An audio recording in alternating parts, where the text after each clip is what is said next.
room traumatized. הם תיארו את הקושי לא לדבר על מנת לא ילשינו עליהם. ראינו גם ילדים שהם יש להם קושי בשינה, יש להם עושים את הצרכים מרוב פחד. פשוט כל הקריטריונים של ה-PTSD הם מנעו כן. את הקבוצה שלנו היה חשוב לנו לעזור לילדים האלו לצאת כמה שיותר מהר מהריפורט שלנו, לצאת מהכלא כמה שיותר מהר על מנת למזער את הנזק. So to minimize the damage. Israeli sign, you cannot put children like this without a probation officer visiting them. We brought this up in the Knesset committee also, and it's very sad. And sometimes unfortunately, the kids stay there at least 9 months because the lawyers usually, the parents realize that if they file, they might stay even more. And a lot of the kids, I know that Laila and some kind of research was done, they drop out of school afterwards. Yes. So, thank you very much. These organizations in here these days, what are the challenges and what are the dilemmas and how you overcome them? I mean, I'm not a peace activist for many years. I just joined 8 years ago out of my personal frustration, and I discovered that, you know, despair is a choice. They sometimes say that there's no choice, we cannot be despair, but it is a choice, and most people take it. And I could not stay there at the despair, and I really understood that doing is my escape from that despair, and there's so much to do. No, doesn't matter if you are a leader in an organization, or a citizen, or a member, or a team member, or a school student. There's always what to do, and in any circle, again, whether it's a community or NGOs or the parliament, and so I chose my path of doing, and I think. In a nutshell, this is the options we have: either to drown in the despair of the situation, because if you look at the press and if you look at the TV, the choice of despair is very easy. It's the natural choice, and you have to take yourself beyond that, and it can only be done if you take action. And this is what I teach to my children and to my surrounding, and I think whatever action you take, it's fine. I'm not here to judge what action will definitely, ultimately end the occupation and the conflict. We don't know that. But as long as we are active, we still have a chance, and we are gaining from avoiding the despair.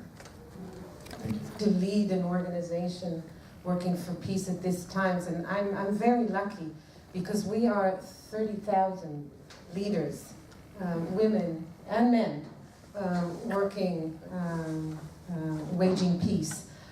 So the responsibility is on the shoulders of each and every one of us. And because we're a flat, non-hierarchical grassroots movement, so the responsibility is shared, but there are about 30,000 opinions on how we should address the current situation at any given time. So it's not easy, but I think that we discover, even in difficult days, that the benefits of plurality, of having multiple voices around the table, is really a gift. Because deep democracy, real democracy, can only exist, I'm citing from Hannah Arendt, and real democracy, deeper democracy, can only exist in plurality.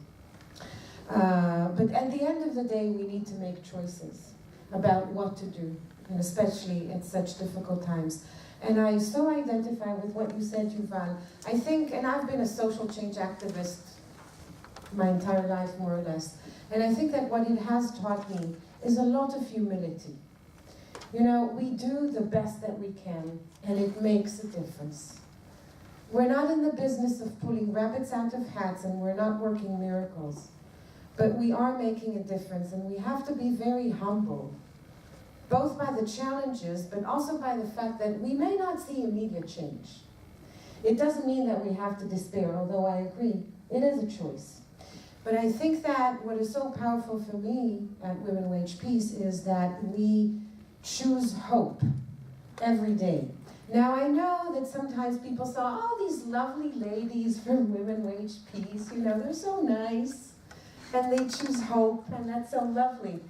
But I want us to understand here hope as a radical political action, okay? In the way Jonathan Lear termed it, radical hope, okay? It's an action that is about imagining possible good in the face of devastation. And I think we are now at a time when we're facing, again, escalation in violence, and it's affecting both Jews and Palestinians, and there's so much pain and anger. And so I think in the face of devastation, we have to practice radical hope, and we have to be able to constantly have that, I would say, moral imagination, moral and civic imagination. And remember that it is our responsibility to make that change happen. For inviting us here, and I feel humble sitting next to Women Wage Peace and many of our colleagues and friends here. I've been in your last March actually. Okay, so we exchange. Yeah, so you asked about, I'm usually the optimistic person. Christian and me, we know each other many years, and usually I'm really the optimistic person, so it's really hard for me to focus on the challenges. But I'm trying. So just to share, and as you said, like I really feel like sharing how it feels more than the practical materialistic thing. And how it feels, I just want to share one thing with you. Lately we've been working a lot, I personally invested a lot to bring nonviolence communication into Competence for Peace and into the activist community. So just to highlight, one time we did nonviolence communication at the Smooth camp. These guys were at Smooth, and I think you did yoga there, right? So this is really, this was in the cave in Smooth, in South Hebron Hills. So this is really important, and maybe connect to this atmosphere here, because I feel, not I think, okay, I feel we should, like the change really should happen really deep. It's not the political borders and things which is important. And this is one of the challenges, if you ask me. I really personally, and that's how I learned in jail.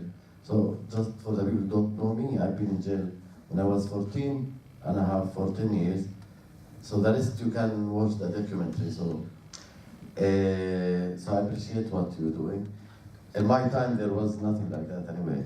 So I feel, from my experience, I'm part of a bigger movement of nonviolence Palestinian-Israeli groups that are trying to practice nonviolence on the ground, combining dialogue and meetings and direct action. And this is really something to highlight.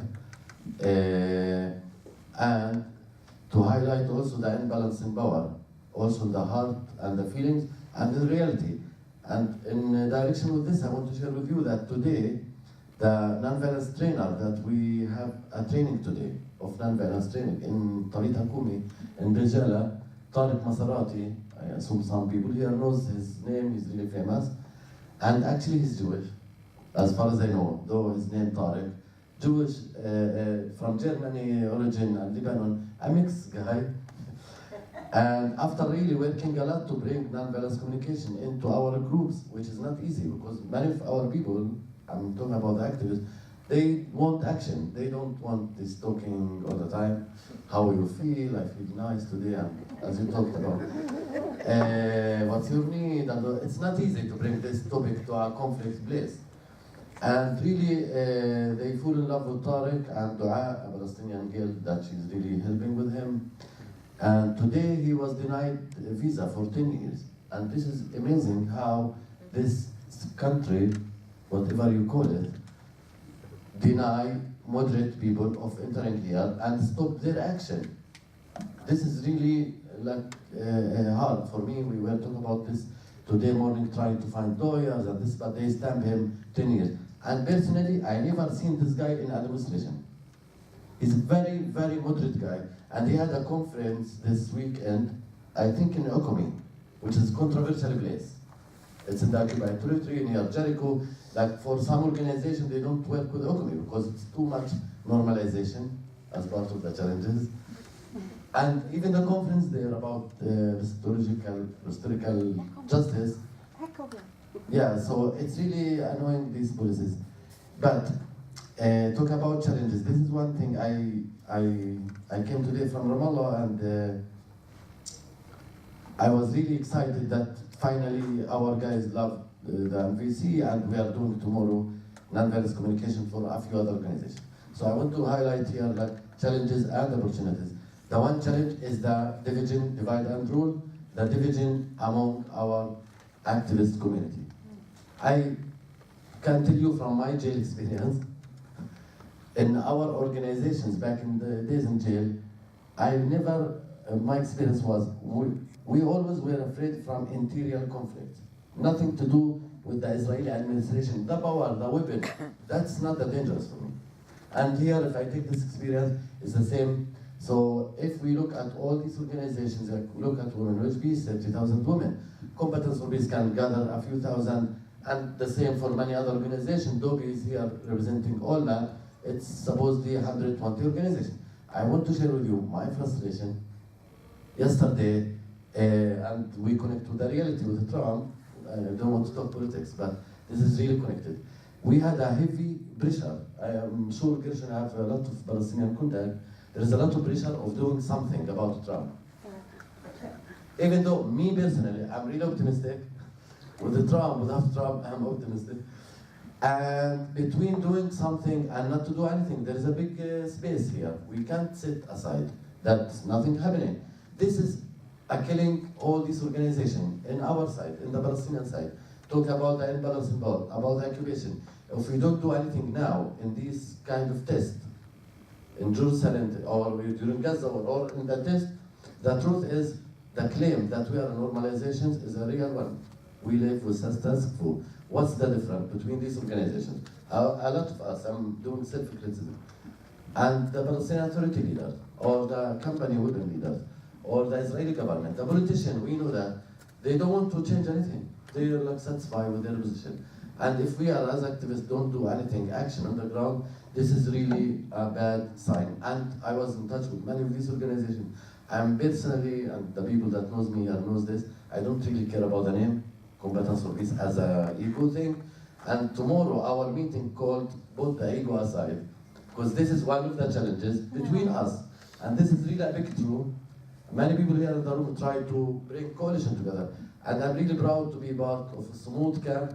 This was a big effort, 1 year, to bring 5-6 organizations together. It brought something big, action on the ground, bring hope also. That was no radicalization whatsoever. But this is my feeling now, that the challenge that we have to cross together with all the differences in the ideology. You know, many people, I tell you the truth, I came to your march, I'm very honest. Many people told me, oh no, this is normalization, because they don't admit direct the occupation directly. And you know, there are always criticism of everything, especially here, like everybody has an opinion. But I feel we should really believe this is a garden with many flowers, different colors, and we have to live in harmony with each other. And if we, as peace organizations, can see that in each other, I feel the problem is within. Really, this is a spiritual thing, but this is my and Baruch and me were talking a lot because we do the Freedom March and some of you know about it. So I'm inviting everybody to come this Friday near Beit Jalan, road number 60. The invitation is already on Facebook to protest against Trump unilateral step, even if this put your organization in a funding problem. This is the time where you have a funding problem and a moral problem. And that's why where my frustration yesterday came from some of our colleagues, honestly. We also have funding problem. But this is the time to overcome this funding conditions. And I believe the American USAID have no problem to see us actually protesting non-violently. This is what we'll talk about. So this Friday we will have a demonstration / give hope and give our voice as a joint non-violence together, because I don't want to see our kids throwing stones again, going to jail again. Let's them see Gershon and Muhammad, his friend, Mary Muhammad friends, walking together next to Beit Jalan. And this is what's important here, not really about Trump himself, we live here. And we talked about a silence march for 10,000 people. We talked a lot about this, Farouk. So sorry I crossed the time because I'm from Arab time. So for those of you who haven't participated in the monthly Freedom Marches, it's really something that's safe to do. Suli called it by Beit Jalan. For most Israelis, it's just the other side of the tunnel road. So it's sort of in safe area, and the march has never been attacked by anyone. And it's very impressive, and it's really Israelis and Palestinians marching together. And if you haven't been there, you should be there. I think at 1 o'clock. At 1:30. Look at the Facebook. 1 o'clock, 1:30 on Friday, and allow yourselves an hour and a half to be there and to meet people. For me, the paradigm that we've shaped our reality in Israel and Palestine, the paradigm of separation, of what Barak used to call us here and them there, of building this notion of peace, which is going to be based on walls and fences and separation and not talking to us. And in fact, that's the paradigm that has won and is the reality in which we live, in which Israelis and Palestinians don't talk to each other, don't know each other, don't meet each other, don't see each other, make believe that the other side doesn't even exist. 2 days ago marked 30 years of the first Intifada. 30 years. In 1976, I went searching for Palestinian voices who would recognize my right